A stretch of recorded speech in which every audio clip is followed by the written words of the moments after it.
72 वर्षांनंतर राधानगरी धरणाची मोठी चाचणी, भिंतीची मजबूती तपासण्यासाठी CWPRHचे पथक मैदानात।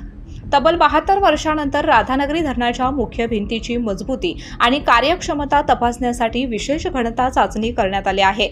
पुणे येथील केंद्रीय वीज व पाणी संशोधन केंद्राच्या CWPRHच्या तज्ञ पथकाने ही महत्त्वपूर्ण तपासणी केली।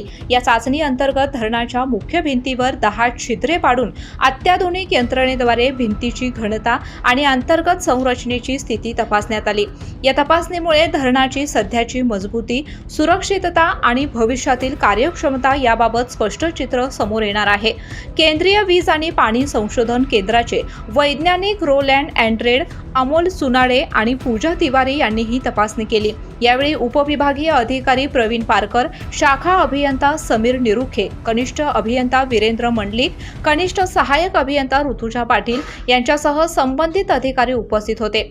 या चाचणीच्या अहवालातून धरणाच्या भिंतीला ग्राउंटिंग किंवा अन्य दुरुस्तीची आवश्यकता आहे का हे स्पष्ट होणार आहे। त्यामुळे धरणाच्या दीर्घकालीन सुरक्षतेच्या दृष्टीने ही तपासणी अत्यंत महत्त्वाची मानली जात आहे। या चाचणीचा सविस्तर अहवाल येत्या 2 ते 3 महिन्यात म्हणजे सप्टेंबर पर्यंत अपेक्षित असून त्यानंतर धरणाच्या भिंतीच्या कार्यक्षमतेबाबत अंतिम चित्र स्पष्ट होणार आहे। त्यानुसार आवश्यक उपाययोजनाही राबविणे शक्य होणार आहे।